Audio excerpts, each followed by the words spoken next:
This is caught. Diggs, sideline, touchdown, unbelievable. The Atlanta Falcons have been one of the most frustrating teams of the 2020s so far. The mantra of the Falcons in recent years has been wasted talent. The Falcons have repeatedly drafted extremely promising, high-upside young players, but can never seem to fit competent pieces around that talent to create anything productive. Let's start with Kyle Pitts. The 6'6" tight end was drafted with the 4th overall pick in 2021 and was being called the most talented tight end prospect we may have ever seen. Coming off 12 touchdowns in just 8 games in his last season as a Florida Gator, every fantasy football coach in America was dying to get Pitts on their roster. In 3 seasons, he has scored 6 touchdowns. 6. 44 games played, 6 touchdowns. On the surface, this would make it sound like he was a bust, a player who just didn't pan out. But when you watch the tape, that's not exactly what you find. Then you've got Drake London, 6'4" wide receiver from USC, drafted 8th overall in 2022. Upon entering the league, some NFL scouts compared him to superstar receiver Mike Evans out of Tampa Bay. 6 touchdowns in 2 seasons. Well, hey, he's a whole season ahead of Pitts. And finally, perhaps the most promising young piece on the Falcons roster, Bijan Robinson, running back from Texas, also drafted 8th overall, who just put up 8 touchdowns and over 1,400 yards rushing and receiving in his rookie campaign. So what do you get when you combine a unicorn tight end talent, a 6'4" top wide receiver taken in his draft, and the best running back prospect in at least 6 years, all fully healthy and under the age of 23? Well, apparently you get the 17th best offense in the NFL and a 7-10 record. This seems like a pretty simple thing to not mess up, so let's talk about the ones responsible for messing it up.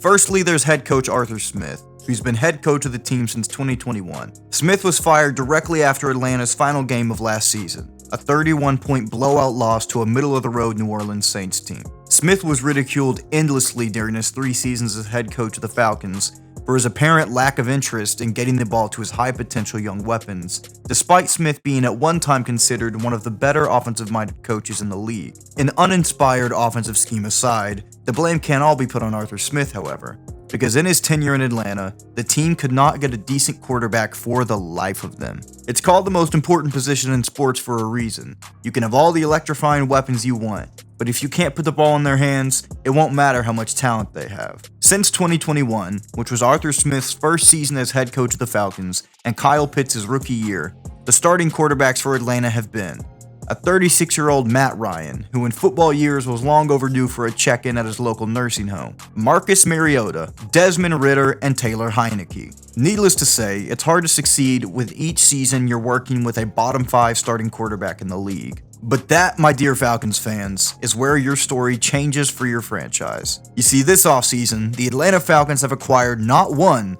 but perhaps 2 competent quarterbacks to lead this offense. Yeah, stay with me as this all comes together. One of the biggest signings of the offseason, the Falcons signed quarterback Kirk Cousins to a massive 4-year, $180 million contract. $45 million a year, $100 million guaranteed. Holy moly. Cousins was coming off of easily the most impressive season of his career in 2022, in which he threw for over 4,500 yards and 29 touchdowns to 14 interceptions in a stellar 13-4 season for the Minnesota Vikings, before a heartbreaking wild-card loss to the New York Giants. Coming into 2023 with confidence and a hot hand, Cousins' on-pace numbers last season may have ended up winning him MVP of the entire league, throwing for 2,300 yards and 18 touchdowns in just 7.5 games. Until in Week 8, when Kirk would suffer a demoralizing non-contact Achilles tear in a win against the Green Bay Packers. Kirk and the Vikings then parted ways early in the offseason before he would sign with the Falcons. This signing has huge upside, but is a bit of a nerve-wracking gamble.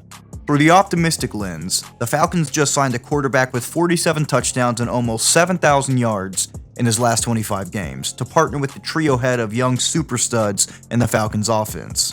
It's also not as if Kirk hasn't proven he's a master at working with young offensive talent before either, as he quarterbacked Justin Jefferson to the best first 3 seasons of a wide receiver's career in NFL history. But on the flip side, The Falcons just signed a 36-year-old quarterback who's been mediocre for most of his career and is coming off a brutal leg injury to a 4-year, $45 million per year deal. This signing has to work, or the Falcons' salary cap could be shot for nearly the next half-decade through the bulk of their young talent's primes. Then there's the controversial first-round draft pick of quarterback Michael Penix Jr. from the University of Washington. With the signing of Kirk Cousins, the NFL public ridiculed this draft pick, as it seemed to be either a waste of a pick or to communicate that signing Cousins to such a massive deal may have been a mistake or too big of a risk.